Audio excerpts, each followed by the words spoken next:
Oke, balik lagi di Ngobrol Asik Muda Berbakat di episode yang ke-8. Dan balik lagi gue nge-host nih karena permintaan talentnya gue nge-host nih. Jadi bukan Parlin lagi. Oke teman-teman OMK, sekarang gue udah sama salah satu orang muda Katolik yang wow talented banget nih. Karyanya udah bisa dilihat di belakang. Udah kelihatan kan berarti bakatnya apa? Tinju. Bakatnya petinju? Enggak, bukan. Dia nih seorang seniman. Oke, Imes. Ya, Hai. Halo Mes. Halo. Gila, tetangga gue nih. Jadi kemarin yang gue nge-host tuh orang lingkungan gue, dan sekarang gue nge-host untuk orang lingkungan gue lagi. Emang gue spesialis lingkungan gue. Mes, mungkin boleh perkenalin diri dulu kali ya? Dari apa nih? Dari nama mungkin, usia, nama, status. Nama panjang ya? Iya, nama panjang ya. Paskalia Prameswara Ardhani. Cuman kalau di kesenian biasanya dikenalnya Imes Paskalia. Imes Paskalia. Terus umur butuh nggak disebutin? Umur ya kalau misalnya nggak insecure sama angka silahkan Ya, kalau insecure. Umur 25 tahun. Oh 25 ya, tua juga ya. Iya ya, aduh Imes nih. Terus apa lagi? Apa? Mungkin profesi kali ya, Mes ya? Profesi jadi seniman. Seniman ya, udah kelihatan lah ya. Visual artist. Visual artist, visual artist gitu ya. Oke Mes, Lanjutkan ya. sekarang kan berarti lu itu udah apa ya, meletakkan batu lu sebagai seorang seniman gitu. Nah terus ya karya-karya lu tadi mungkin di awal video udah ditunjukin ya. Nah Mes, gue mau tanya, lu tuh mulai menemukan talent lu untuk menjadi seorang seniman tuh dari kapan sih? Gue jadi dari kecil itu orang tua ya, orang tua itu emang ngasih les ABCDE. Oh iya ya. Orang tua lu modern lah ya pokoknya. Dulu itu gue dilesin sama les gambar dan les musik. Jadi gue mencoba tuh beberapa musik-musik yang kayak ya flute lah, piano, keyboard segala macam. Cuma gak ada yang ngena. Gak ada yang ngena. Nah yang tuntas sampai kelar itu adalah les gambar itu. Global art ya? Yo, global art ya, global art itu. Terus ya udah dari situ makin menggali SMA dan habis itu membulatkan keputusan. Oke, gue mau nih di sini. Terus akhirnya lu, kalau nggak salah lu kuliah? Ngambil seni ya? Gue kuliah juga dulu kan di LaSalle Singapura, gue ngambil seni rupa murni kan, seni rupa murni. Gitu. Ya 4 tahun lah ya, karena kan tahun itu gue belajar dulu semua, karena di Singapura itu kan E-level, O-level atau diploma. Tapi gue kan apply-nya itu dari SMA. Jadi dari situ gue foundation dulu belajar semua, kemudian baru BA 3 tahun. Oh berarti kalau sebenarnya untuk BA-nya doang tuh 3 tahun ya? 3 tahun, oke. Dan gini Mes, kalau nggak salah bulan ini ya, lu tuh sebulan kemarin ada pameran tunggal ya di Jogja ya? 3 bulan. 3 bulan. Gue program residensi itu 3 bulan. 3 bulan? Dari Juni gue ada di Jogja. Ih gila. So Juli, Agustus, September itu opening exhibitionnya. Nah itu kegiatannya apa aja sih Mes? Maksudnya apakah lu bukan cuma ya, maksudnya hanya ada produksi karya. Oh lu produksi karya juga? Of course gue produksi karya. Oh gitu, gue kira gini, gue kira pameran tuh lu karya yang lu udah ada, lu show aja gitu. No. Jadi kalau misalkan residensi itu tipe programnya beda-beda. Residensi kemarin yang gue pertama kali residensi dan di Jogja itu gue harus independent study dan produksi karya. Yang mana gue sebenarnya dilepas banget. Jadi koneksi, maksudnya teman-teman seniman di sana itu ya gue yang harus approaching gitu loh. Terus untuk produksi karya, pematangan konsep, independent study, research segala macam tuh itu gue lakukan semua sampai nanti akan adanya laporan residensi. Itu apa tuh bentuknya kalau laporannya? Jadi gini, kalau misalkan kemarin residensi itu kan gue bikin proposal nih, apply gitu, diterima, puji Tuhan diterima. Kemudian pas gue kesana, seiring berjalannya waktu sampai progres dan lain-lain, itu tuh gue bikin apa tuh tadi? Apa? Laporan residensi yang mana bentuknya itu lebih kayak diary atau reflection. Oke. Jadi kayak gue bikin katalog agak buku gitu, kemudian tuh gue presentasikan ke yang punya galeri lah kayak gitu. Ini hasil kerja gue residensi segala macam gitu. Kemudian baru didiskus kayak pamerannya mau berapa lama dan lain-lain. Oh berarti lu pameran di sana tuh di bawah galeri? Apa? Iya, under galeri. Gitu. Namanya Red Base Foundation. Red Base Foundation. Di Yogyakarta. Wah gila, keren banget. Beruntung sih Red Base Foundation berarti dapat lu ya. Gue yang beruntung. Oh lu yang beruntung. Soalnya ya. Mereka coaching gue banget. Oh gitu. Ya gitu loh. Nah terus karya-karya lu nih, berarti kan lu kan sebagai seniman tuh ya mungkin hidup dari lu melukis gitu, dari lukisan lu lah ya. Lukisan lu tuh udah berapa banyak sih yang akhirnya terjual atau lukisan lu tuh udah ada di orang mana aja yang beli gitu? Gue penasaran deh. Kalau yang jadi tuh gue sempet ditawarin proyekan sama Perspective Project dan Flat & Co. Jadi Perspective Project dan Flat & Co ini adanya di UK, di London. Nah, si Perspective Project itu adalah komunitas mental health yang ada di UK. Sedangkan Flat & Co itu law firm. Pada waktu itu mereka itu menyelenggarakan apa tuh namanya? Kayak Hari Mental Health Sedunia gitu, yang mana akhirnya kerjasama dengan si Perspective Project. Gue di-invite untuk menjadi bagian dari mereka gitu. Di-invite ya? Di-invite ya? Itu kata-kata yang harus di-bold banget tuh, lu di-invite gitu. Tapi emang sebelumnya gue pernah approach pernah gitu untuk cuman kayak mengadakan karya gue ada di mungkin di Instagram mereka, di website mereka gitu. Cuman ternyata pas kemarin itu puji Tuhan lagi itu di-invite untuk join sama kita Flat & Co segala macem gitu-gitu. Dan dari situ gue pun juga baru tahu bahwa karya-karya kan gue ngasih 3 karya. 3 karya itu disewa sama mereka. Jadi per 3 bulan itu ya puji Tuhan ada income. Oh gitu. Disewa berarti karya lu ada di UK sekarang. Di UK? Iya. 3 karya. Gila. Terus kalau yang gila keren banget. Kalau yang Red Base kemarin itu ada juga yang mengkoleksi orang Jakarta dan orang Bandung. Puji Tuhan karya lepas gitu. Soalnya kan kalau gue kan kerjaannya bukan income yang per bulan ya gitu. Iya per karya lu lah ya. Karya gue gitu sih Ger. Oke terus gue mau nanya gini. Ya gue gak terlalu banyak tahu sih tentang art ya. Cuma yang mau gue tanyakan adalah aliran lu tuh apa sih? Mungkin kalau gue dulu SMP SMA belajar ya cuma tahu apa sih kubisme, pointillisme, terus abstrak apa segala macem gitu. Mungkin kalau gue nih kayak karya lu gini kan, ini gue ngeliatnya keren banget. Cuma gue nggak tahu ini alirannya apa gitu. Kalau gue lebih ke abstrak expressionism.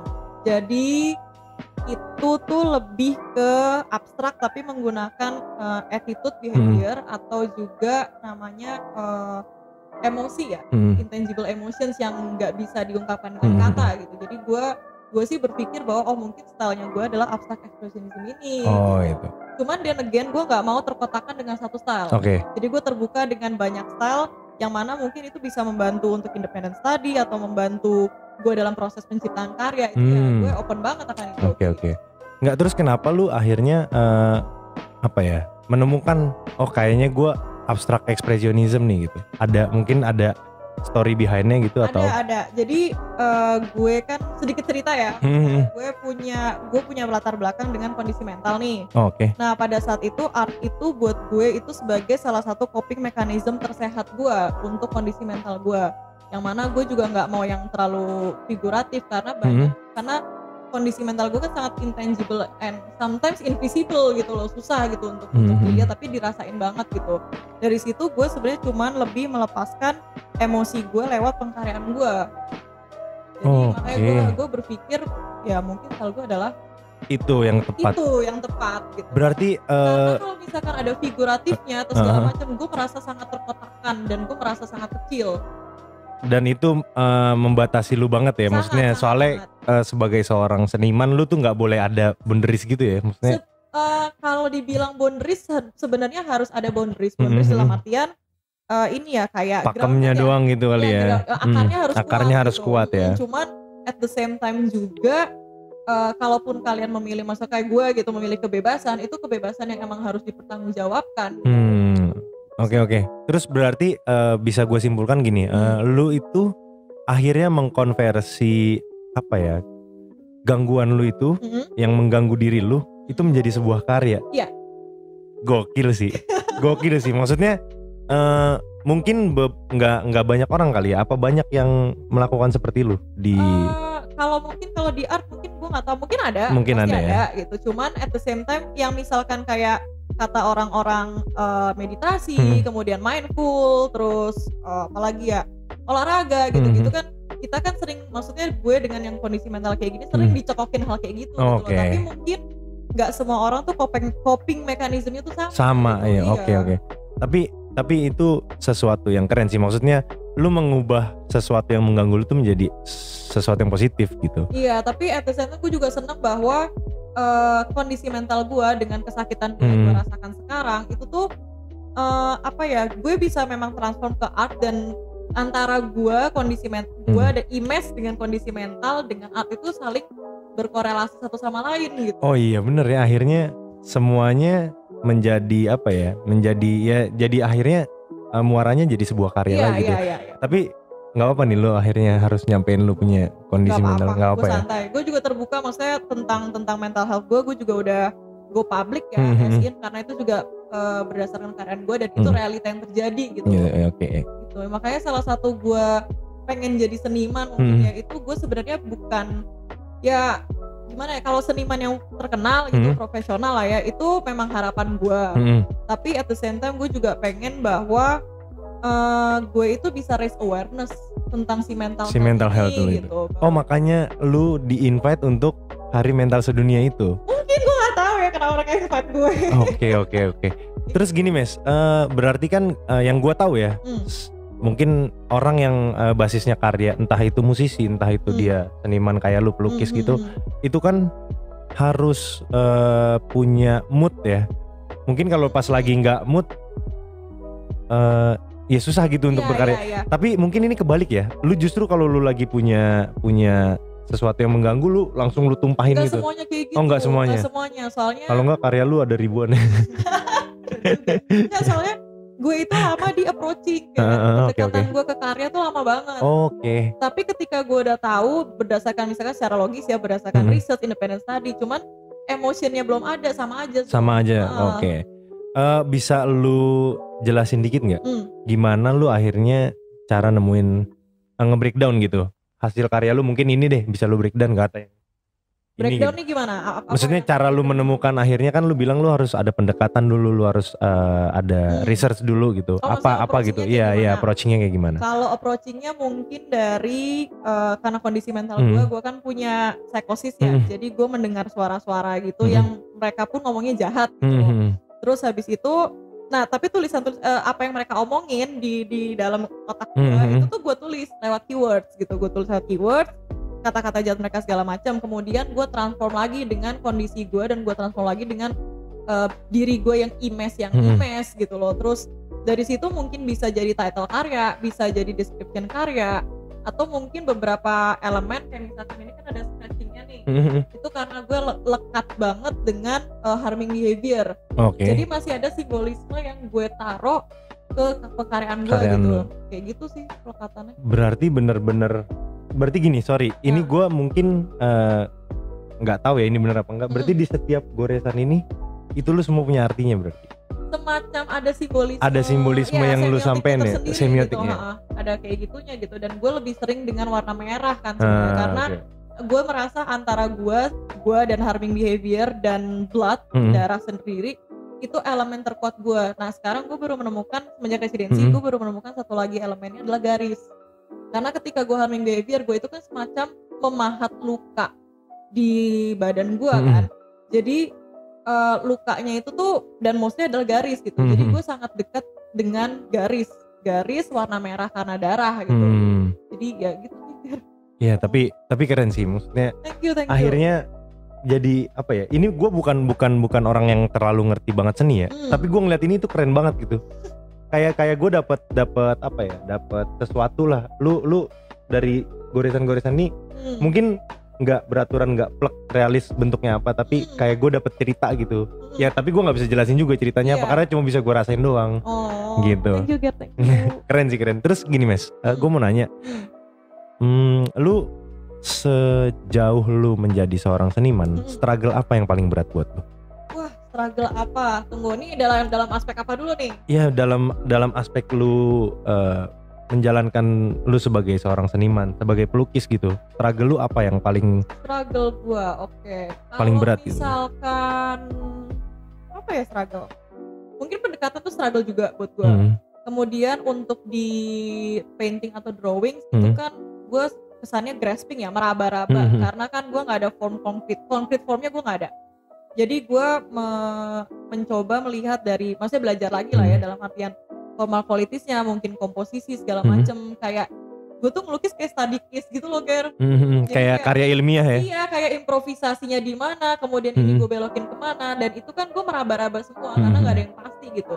Apalagi kalau ini kan cat minyak ya, jadi kayak harus nunggu lagi, ngulang lagi gitu. Itu kalau dalam proses itu kalau dalam proses pembuatannya. Tapi ketika di Jogja, gue mengalami satu struggle yang gue pun ada dua sebenarnya. Ada dua struggle yang gue alamin selama kemarin residensi di Jogja. Yang pertama itu tentang grounding. Jadi karena Jogja itu kan banyak banget seniman, banyak banget visualnya. Kalau misalkan gue nggak grounding, gue akan kebawa arus. Dan itu kacau sih jadinya. Gue pernah gitu memaksakan diri untuk melukis padahal gue nya belum matang, tanda kutip. Jadi akhirnya kacau juga karyanya gitu. Nah yang kedua adalah struggle yang gue sempet alamin ketika di Jogja adalah ada salah satu karya gue itu tentang family portrait, tentang keluarga gue. Tentang keluarga. Terus itu gue lihat sih. Yang pelipur Lara. Yang ada empat gambar hitam itu kan. Nah itu kan di situ tentang keluarga gue, di mana tulisannya he said I love you. He said tuh as in bapak gue. Kemudian she said I love you, yang mana itu dari ibu gue, nyokap. Terus habis itu kakak gue juga bilang he said I love you. Nah, kemudian di guanya itu bilangnya I said I'm sorry. Nah ketika di karya itu tuh memang pada awalnya gue pengen gue dedikasikan lah untuk orang tua gue gitu, yang mana mereka sampai dengan mental health journey gue hingga titik sekarang gitu. Terus ternyata ada orang tertarik sama karya itu.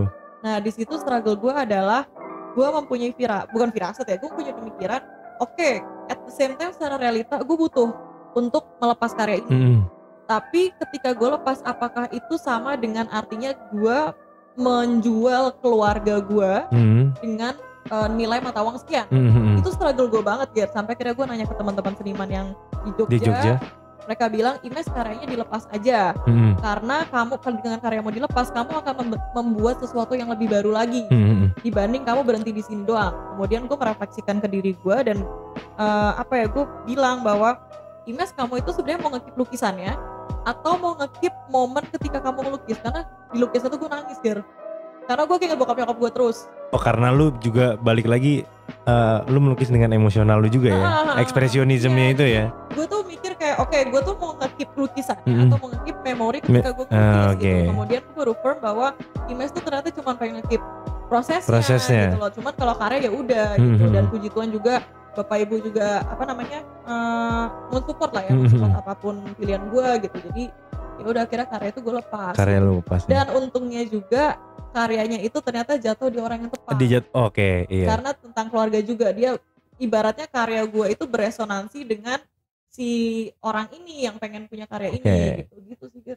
Nah itu tadi yang pas lu ngomong he said I love you, terus she said I love you, he said I love you, terus lu bilang yang dari diri lu I said I'm sorry. Gue merinding sih. Iya serius gue. Maksudnya meaningnya dalam banget, Mes. Meaningnya tuh dalam banget gitu. Itu aja maksudnya lu jelasin cuma sedikit ya gitu. Mungkin kalau orang-orang yang penikmat karya terus ngebaca ceritanya mungkin lebih ngena lagi kali ya. Iya, dan judulnya gue juga minta izin kan sama yang punya galeri kan, bahwa gue pengen judulnya bahasa Indonesia, judulnya Pelipur Lara. Karena gue merasa karena keluarga gue itu dan mereka mensupport gue selalu gitu, itu yang membuat gue berjuang sampai hari ini juga. Sampai detik ini ya, lu bisa duduk di sini ya. Iya, mau gue maksudnya ada kegagalan, kesalahan, mereka kan tetap sayang wholeheartedly with a big heart gitu. Berarti gue tadi sih mau nanya, lukisan yang menurut lu paling meaningful buat lu tuh apa? Berarti itu lukisan yang paling meaningful buat. Ada dua sih. Itu sama satu lagi yang kuning cuma gak gue bawa sini gitu. Yang kuning itu tentang 7 layers of healing. Itu gue keep, nggak akan lu kemana-manain gitu. Nggak gue kemana-manain, akan gue keep karena gue inget bahwa ketika gue melukis itu gue kan selalu in between ya gitu. Antara mau sembuh atau gue mau balik ke gelapan itu lagi gitu. Nah cuman ketika gue melukis itu di titik dimana gue tuh memang pengen sembuh. Selebihnya gue belum pernah ngerasain kayak gitu lagi. Jadi gue masih in between sekarang, balik lagi ke state in between. Cuma di waktu lu ngelukis itu lu bener-bener gue membulatkan keputusan gue pengen sembuh. Lu pengen sembuh gitu. Makanya 7 layers of healing kan. 7 layers itu dari kulit, dari biasanya dari kulit kita. Itu kalau misalkan sampai ke gue lupa otot apa tulang atau apapun, itu ada 7 layers. Dan itu gue dikasih sama psikolog gue. Jadi gue kadang kalau bikin karya itu nggak barere ya sebenarnya ya. Jadi kayak gue harus research juga gitu tentang apa ini segala macam. Gokil, keren sih. Oke Mes, gue udah cukup. Menurut gue udah cukup lah gue nanya-nanya tentang lu. Yang mau gue tanya lagi terakhir, lu ada pesan nggak buat anak-anak muda? Coba dong, tolong sampein dong. Karena gini, karena lu tuh struggle lu cukup berat, terus lu punya masalah juga, masalah di mental lu, dan lu nggak malu buat open, dan akhirnya itu lu convert menjadi sebuah karya. Itu gue amazed banget sih. Thank you. Oke, pesan ya? Iya, pesan mungkin buat teman-teman OMK bisa apa ya, bisa dapat spiritnya lu nih gitu. Pesan ada ya mungkin 2-3 ya. Iya, oke, nggak apa-apa. Yang pertama mengetuk pintu. Jadi gue tuh sistemnya sangat mengetuk pintu. Gue nggak menunggu orang itu datang ke gue. Gue yang harus approach mereka. Ada usahanya gitu kan. Maksudnya sembari gue ngapa-ngapain segala macam, tetap gue ada usahanya. Mungkin gue mengetuk pintu itu ke mungkin passion kalian yang emang pengen kalian mau kemana, udah passion kalian situ ketuk pintu. Atau kayak kerjaan-kerjaan lainnya gitu, tetap ngetuk pintu. Kemudian yang kedua, ini gue kan ngasih kesaksian dikit, cuman ini real banget. Percaya bahwa Roh Kudus itu bener-bener bekerja tapi tidak sesuai dengan ekspektasi manusia. Karena gue ceritain dikit ya. Karena ketika residensi kemarin itu, gue tuh mental gue lagi kacau. Ditambah gue relationship things lah ya. Gue habis diputusin. Kemudian ketika itu ibuku, nyokap udah bilang, ini Roh Kudus lagi bekerja Mas, katanya gitu. Oh, lagi bekerja nih, tapi gak sesuai dengan keinginanmu. Jadi jangan terlalu berharap akan menyenangkan lah gitu. Mungkin ini akan sakit dulu di awal, kemudian akan sesuatu yang indah ya gitu. Dan gue mencoba mempercayai itu Ger, dan ternyata benar gitu. Karena ketika gue residensi kan berarti ibaratnya gue udah gak punya tanggung jawab akan orang lain segala macam. Itu gue bisa fokus dan energi gue itu gue transfer ke pengkaryaan gue sampai gue akhirnya berkomitmen untuk menjadi full time artist gitu. Dan gue baru tahu maksudnya itu adalah memang Roh Kudus bekerja tidak sesuai dengan ekspektasi manusia, yaitu di karya gue gitu, kemarin residensi gitu, sampai gue ada di titik ini gitu. Jadi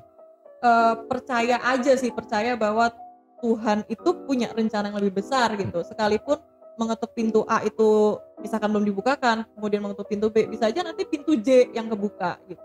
Dan itu tapi sesuatu yang besar ada di belakang situ ya. Gue awalnya juga bingung kayak kenapa ya, maksudnya apa ya, kenapa kayak gini gitu. Karena memang gak sesuai dan itu sakit banget gitu. Cuman setelah gue lihat sekarang, gue selesai residensi dan gue puji Tuhan ditawarin pameran lagi, itu gue yang kayak oh ternyata maksudnya Roh Kudus ini gitu. Gue dikasih kesakitan misalkan sekecil ini, tapi berkah yang gue dapetin itu besar banget gitu. Apalagi tentang sesuatu yang gue suka gitu. Itu sih berarti tetap percaya.